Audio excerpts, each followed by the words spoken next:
We're talking actors and directors who put on the shows. We're talking playwrights and designers who you'll want to know. From the very first rehearsal to the final curtain call. We might be off Broadway, but we're talking about it all. 'Cause we're two local gals With global pals, it's everything, everything, everything theater. with Benita And Ellen. Hello, everyone, and welcome to the Everything Theater Podcast, the podcast where we talk about everything theater, and we love doing that and having you along for the ride. Hi, I'm Benita Zahn. And I am Ellen Cribbs. And this week we are sponsored by Albany Civic Theater. Thank you so much, Albany Civic. They are doing Perfect Arrangement by Topher Payne. So imagine it's the 1950s and new colors are being added to the Red Scare. Two U.S. State Department employees, Bob and Norma, have been tasked with identifying sexual deviants within their ranks. There's just one problem. Both Bob and Norma are gay and have married each other's partners as a carefully constructed cover. See what happens. You can catch it until November 20th at Albany Civic Theater. And a bravo to the director, John Quinnen. Yes. Doing the honors over at Albany Civic. You know, and John, you see very often on local stages. So being multi-talented is really the hallmark of our guest for this episode of Everything Theater.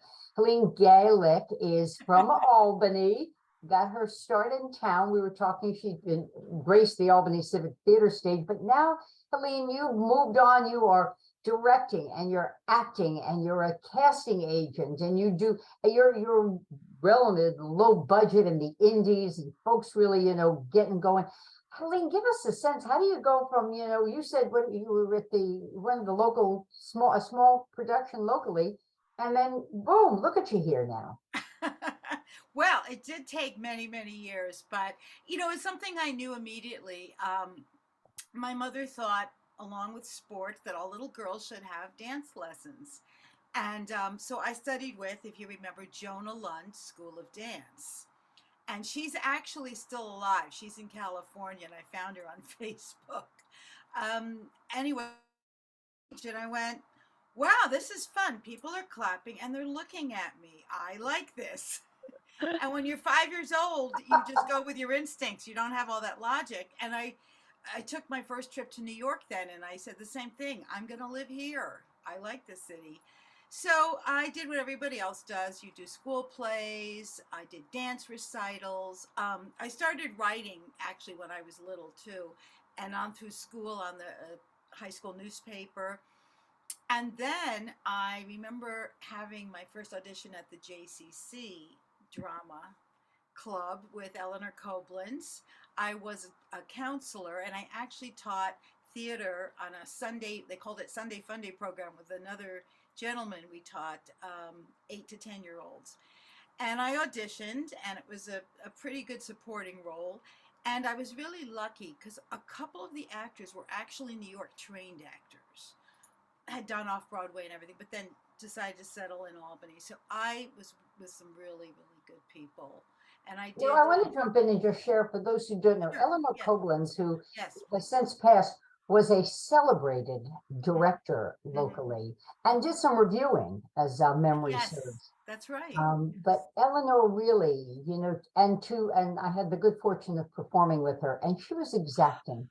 She had a very good eye, and she really she held her actors' feet to the fire, to be honest, to be true to the material. So you had a good background there, Helene. It was, especially because I was 16 and everybody else was at least 12 to 20 years older than me. And so I was treated like an adult, which was good, which I loved. And so I went to college. And again, Mom and Dad did not really want to pay for a theater degree. And they said, you can minor in it, but I got my education degree. I did teach school, and I taught dance and drama. But every Saturday, I made a joke. I went to school on Long Island. I took the train in to escape the suburbs, did the opposite.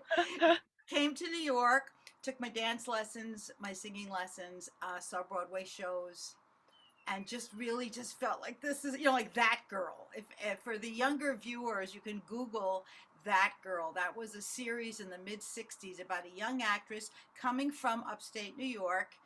And just it opens up with her looking at all the billboards in Lincoln Center. And that was exactly how I felt when I came in, as a college student. And then I moved into New York. I studied musical theater for 2 months and then got enough nerve to go to my first audition, which I booked. So I did a lot of musical theater in the beginning. I really wanted to do the heavy duty. I used to call it I hope I can say this, the drug addict whore kind of roles, but not with this face. And Yeah. because I could sing and dance, I had to concentrate on that. So yeah, I started working, doing that. And then I switched over to improv and sketch comedy, which I love. A lot of actors, we go through this thing where it's hard when you're hard to cast. You're too old for the kid, you're too young for this, you're not quite ethnic, but you're not quite a wasp. And I was starting to go nuts. And thank God I had a good friend who was starting to do a lot of television in LA. And she said, Helene, I want you to go study improv because that's going to just help you with so many things.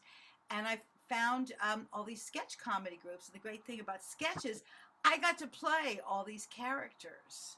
Yeah. Which sometimes they always say sometimes it confuses the people who are casting. It's like, okay, I don't know, are you an old woman? Are you a child?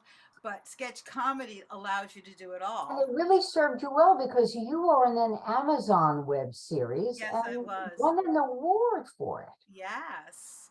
That was actually filmed as a TV series. And the big thrill was I got to be with Greg Malavy. And for those of you from the 70s, he was in Mary Hartman. He played the husband, and he's worked in TV a lot. And he's also someone who's done a lot of theater. He's been off Broadway. I've seen him do Coriolanus. I mean, he can do anything. And I also studied with him. So that was a thrill that, here I am. It's the first shot of the day because we were a family. And I'm like, I'm acting with someone I used to watch on TV. So that was very, very exciting. But then you moved on to casting. Yes. Is that, one always has to reinvent themselves. Mm-hmm. I'm going to, yeah. But was that born out of something you just mentioned about an actress who was getting over the age of 30? And it's hard to find those roles and you're hard to pigeonhole. How do you then add that to your repertoire?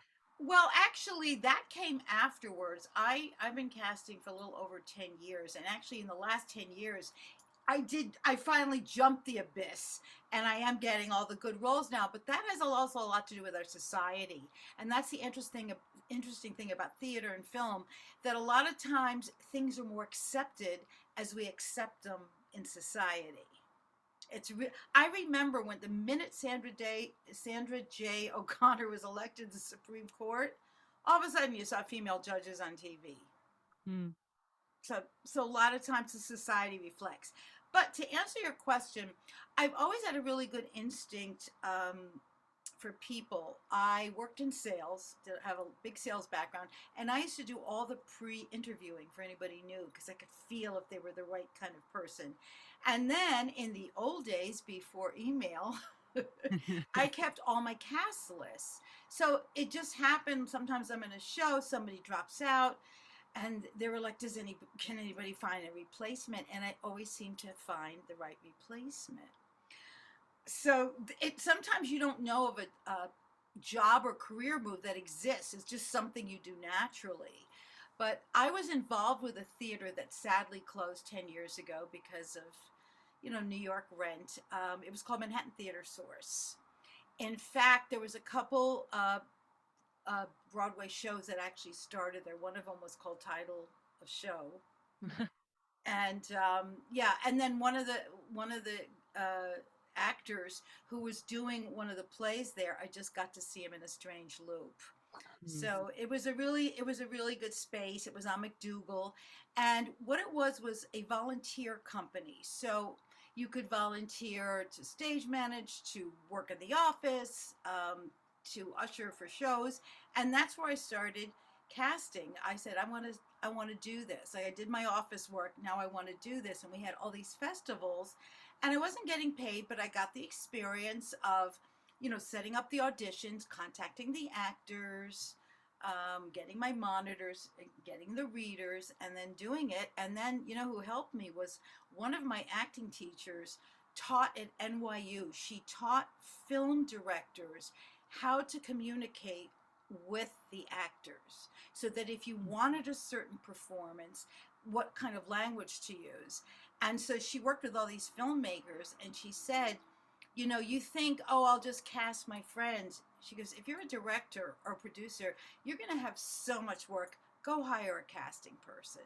So I got my first 2 paying jobs through her, which I've been very grateful. Yeah. And then it's just word of mouth and social media, and, it's like anything else. Lesson learned here is just keep walking through doors and don't always look for the paycheck, but look for the pot at the end of the rainbow. Yeah. I love it. I love it just as much as performing, because it has its own creativity, and I hope this doesn't sound corny, but I love to give people work. Like, even sometimes if I'm not, doing a film at the moment or a play, but somebody else is, and I'm very excited for them. Yeah. Yeah, what are the other some tricks of the trade of kind of, as a casting directors, we have a lot of actors who listen. So are there things Yes. that they should keep in mind? Okay, and just let them know. I'm going to let you all know out there that as much as I'm giving you advice, the actor part of me needs to listen to the same advice. You know, it sounds such a cliche to be yourself, and sometimes that's the hardest thing to do. It took me years to learn how to be myself, because part of the draw of acting was to be other people. So I think, you know what, now that I do this, I know for myself, I'm much more comfortable talking to other casting people. We're not the gods. We can only bring in the talent. It still is the director or the producer or whoever has the money that's making the final decision. And, I've told actors this, just have everything ready, have all your materials ready, be prepared. Don't ghost me. I can't tell you how many times I've asked actors, oh, I'm having an audition, which there's a great part in it for you. It's fine to say no, but email me or let me know, because nowadays there's no excuse. We have like multiple ways of communication. Yeah. So that's it. And I tell actors, don't be shy, keep in touch. Keep in touch, be on my radar. So that's it. Invite me to your shows. I'm seeing 8 shows in the next week and a half, because I like casting people, for the most part, whose work I've seen. And then I want to support them also. But yeah, so I have a lot of plays I'm going to right now. I'm curious to go back to your improv work, Yes. because I know so many actors who, they're very talented actors, but they are terrified of the idea of improv. So what was your experience going through improv, and what would you say to those actors who go, well, I can't do improv? It's funny. Improv is interesting. It's one of those things in life that's not necessarily difficult, but it's tricky. And as I said, I took some classes on the advice of this friend, because she was telling me that she was starting to get what they call the co-star roles on television. Those are the 5 lines or less, and it's not like stage where a TV director is going to go over it with you. She says you need to come to set with the character. They may block you, or they may give you something little tweak, but she goes, you better be ready. So that's why I went into improv class. So the first thing they tell you, it's a known rule. It's yes and.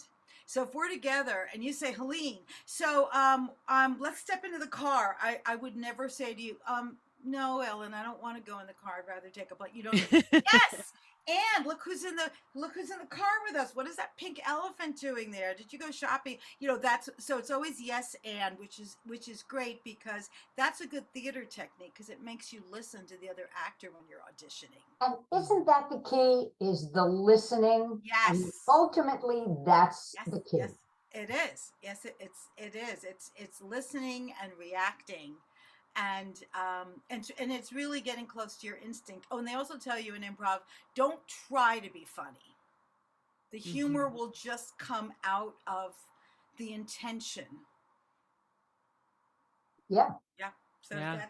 that's it. And Which always strikes me, why actors are afraid, as you said, Ellen, of improv, because in essence, I always thought the essence of acting, at least when you are getting started with a role, and is improv. mhm. It's Yeah. always, it's it's a first date. You know the role you're going to play, but you don't know where it's going to go, even if you've got the words on the page. Mhm. Any two, you two could do a scene, or Helene and I could do the Sure. same scene. Yes, and Yes. Yeah. Yeah. so that always strikes me. I trusting oneself on stage is tough, isn't it? Yes, and then if you're doing it, especially if you're doing theater, you're doing the same show night after night. And yes, like Benita said, you've got the lines in your head, but every night you're listening to them for the first time. This is the first time that someone has told you something. And to always, so that's the whole thing too about being in the moment. And then stage, things can go wrong. Somebody can forget lines, props can fall, um, anything. I just share something because I was so impressed with this. I recently saw Kite Runner, which I loved, and I read the book and saw the movie. And one of my friends, it was his Broadway debut, so it was very exciting. And they all came out afterwards, and we were talking to all the actors. Now, the lead actor who I met afterwards, no matter how many times I tell you to silence your phone, you know, someone's phone goes off. And this is the second act when he is in a very poignant monologue. And he's talking about how he had this guilt. If I don't know if you know the story, but just briefly, it took place in Afghanistan in the 80s, and right when they were in the brink of civil war, and he betrayed a friend to save his own life, not out of meanness, just out of fright. So it's been always eating at him. So in the second act, he's decided, he's given a chance to make good, to redeem himself. Right in the middle, he was talking, ding-a-ling-a-ling, ding-a-ling-a-ling, and people were looking, and he went, sometimes that happens. Even Allah can get the call to it was, and he got an ovation because he didn't break the mood. He just used, like, talk about improv, right? You're in the middle of a huge monologue. He just used it, embraced it, and then went on. Yeah, that was like, that to me, I was like bowing down because 18 years ago, I saw Sandy Dennis with Ted Bissell in Same Time Next oh Year. my God, yes. And he was very TV, and she, of course, was stage. Right. And in one of the scenes, they're eating cake, and the cake falls off the plate. And you can see him freeze. You can see him have an, oh my goodness. Right. She never, it's, the moments that stay with you from seeing. Yes. She never, didn't pause. She bent down, she picked up the cake, she put it on his, she licked off her fingers. Yep. What a person would do. Never pause, and here, and if you go to enough theater, you're treated to moments like that, but that may have been the number one, because she also had to save him. Yes. Yes. Because Yeah. he did deer in the headlights. I don't mean any disrespect to him, but Yes. if that's the first time you've had, the wheels come off in the scene, Ellen's got the look. We've all been there. Yes. Yeah. Yeah. And it's, what can you do? And I mean, I've had it a few times. Luckily, I've been in comedies, but one time I was just playing somebody. We were so upset our friend died. I mean, it was a comedy about it. And I called the other character the wrong name, and she looked at me and went, I go, you see what's going on? I can't even remember your name. I'm so upset, And of course, and sometimes those are the lines that get the applause because, people realize, and it's, what do they call it? I don't know if it's called the Chekhov's gun. If there's a gun, they're supposed to use it.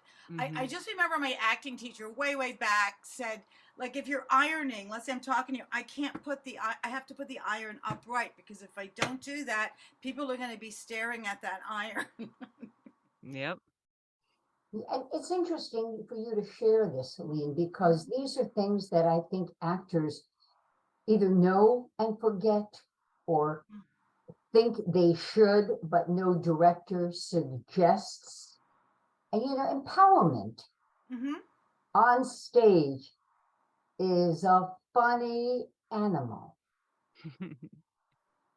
right? Because who's in charge? Do I get to empower me? Do I have to wait for the director? The give and take with another actor? When is it mine and not theirs? All these questions. And I would imagine you deal with that in the audition process with others, and dealt with it for yourself. Yes. It's I think it becomes instinctual. I mean, the audition, first of all, for actors out there, audition skills are very separate than performing skills, because there's too many stories. Even the biggest stars will say, well, I was a horrible auditioner, and they might have been forgiven then, but unfortunately everything moves so fast now that you do have to be there. But like we were talking about the improv, so let's say you're doing, you have the audition, and we are starting to have live auditions. The self-tape, just so you know, it will be kept, because it is actually good for the first round. It helps you as a casting and a directing person to weed out, to go, okay, you know what, she's good, but she's not really what I'm looking for. So when you do call people back to the live callbacks, you want them, or at least you're considering them heavily. But now you got to see who matches with who. And then they have to all agree. Now, I've been lucky that on some auditions, I've been asked for my opinion. Some I haven't. And I have to respect the people who hire me. So it's interesting, and that's just where improv comes in too. So let's say, Benita, you have prepared your thing and you're going there, and the director just maybe wants to see if he can direct you, like, go, all right, Benita, yeah, that was good. Like, let's say you're doing Virginia Woolf, which actually I could see you and you'd be really good at. I'm there. I'd love it. Hello, producers. But let's just say, for the hell of it, the producer goes, okay, Benita, can you do that again, and do it the way Elaine from Seinfeld would do it? There are a lot of actors who go, ooh,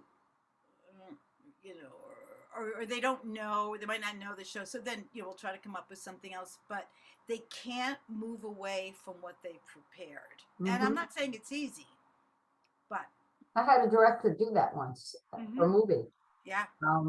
I got cast for a movie from a tape that I sent in, and great. And then I drove for a different movie, and I drove down with my husband. We drove an hour, and they said, "Trust me, I'm going to be in. You can go to the men's room, and I won't be there that long, because you have no time.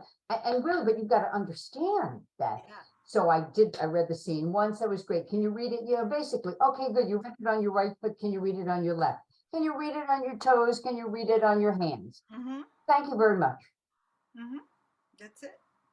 Yeah. And then the person they cast didn't look anything like me. So I could have done it on the top, standing on my head. That's another part of all this.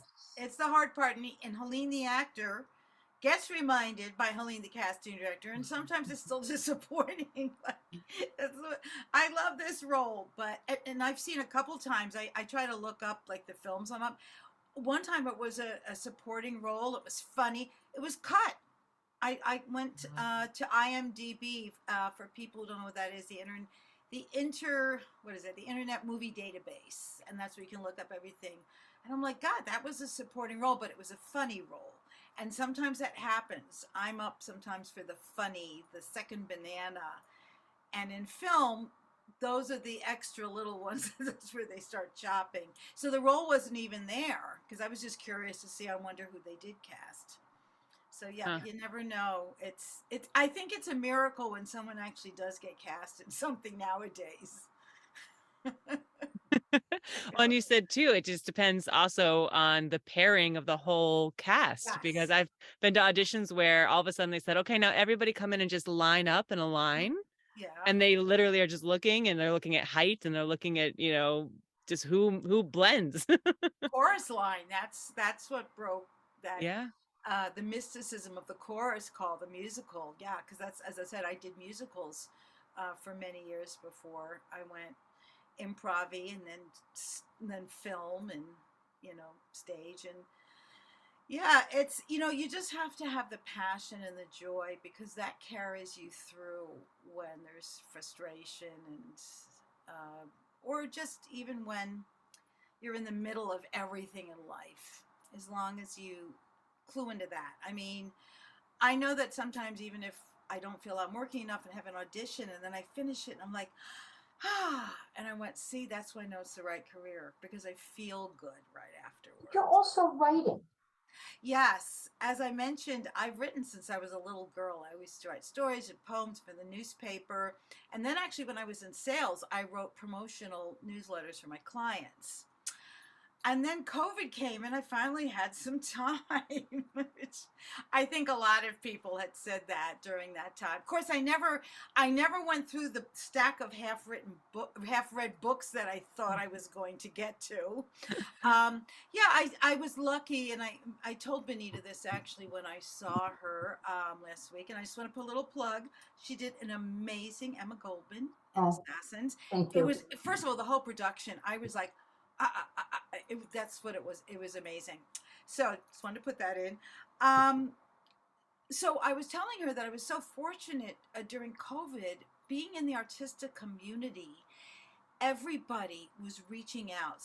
A lot of casting people were offering like really like low cost classes, and then they would say, well, I'm going to take half of that and give it to donate to somebody. And there were writing groups, and people were just giving a lot of free stuff, and I saw how different that was when I talked to my friends who were not in the business. So I got into writing groups, and then you get an assignment.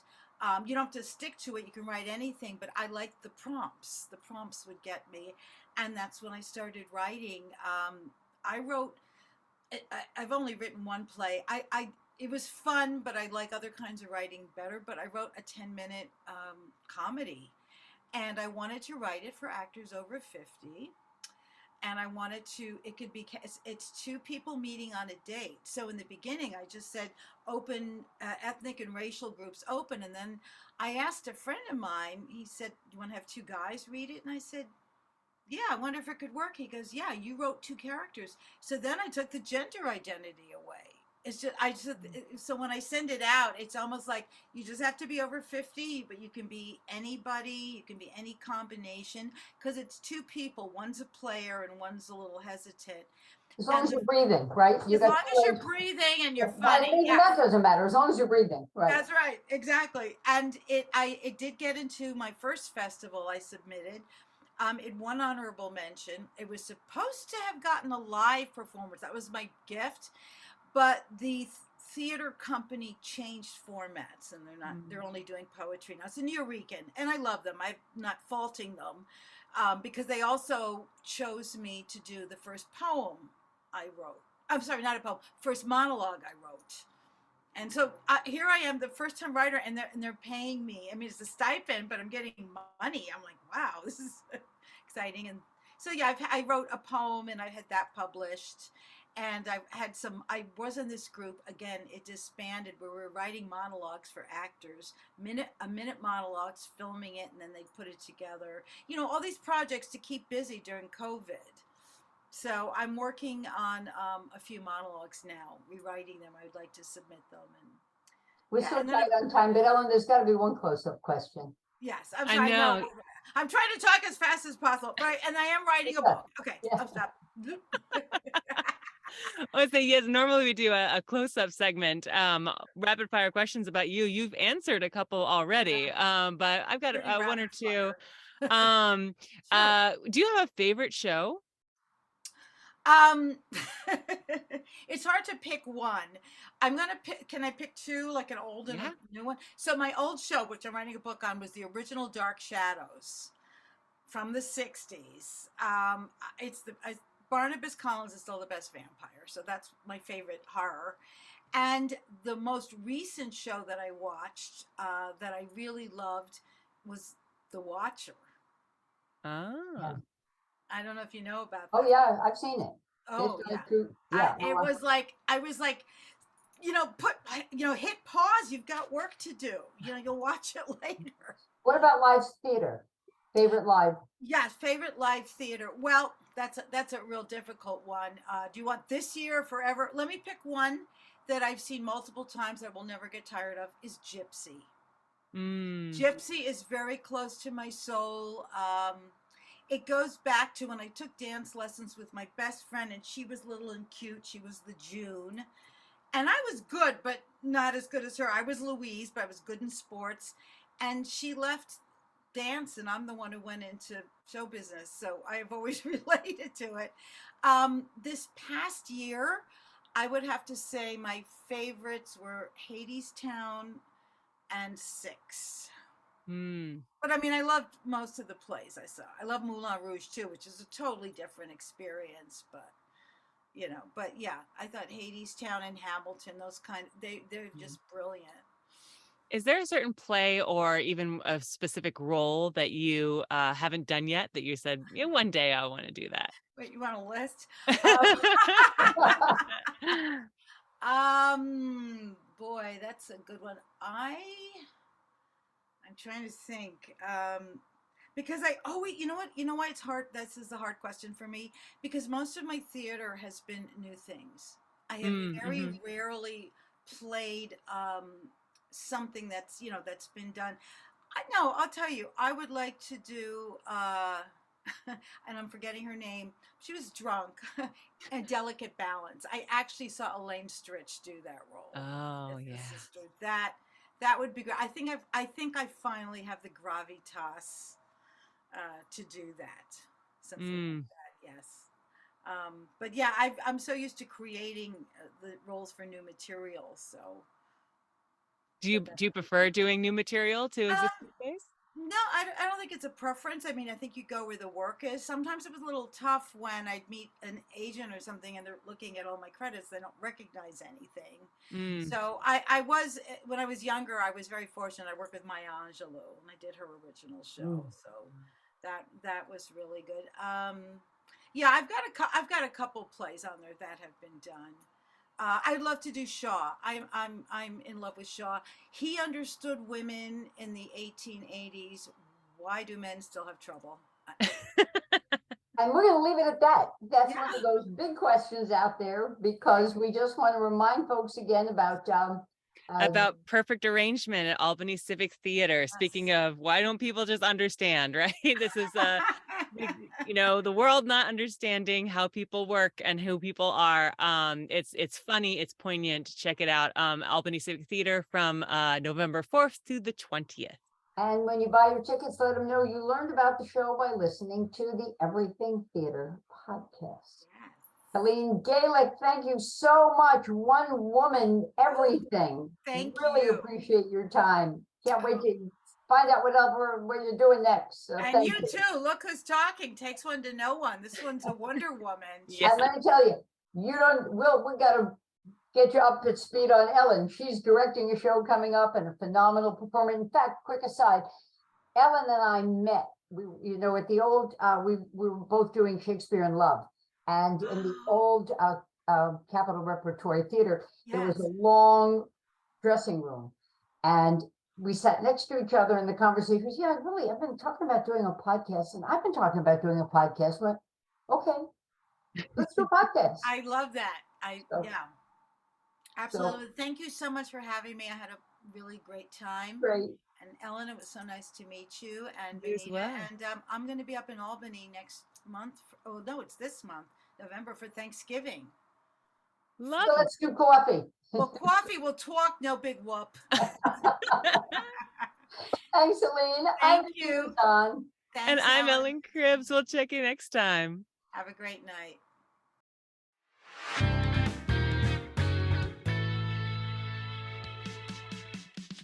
Thank you so much for listening to the Everything Theater podcast. Special thanks goes out to Alice Grinling for our photography and Justin Friello for composing our amazing theme song.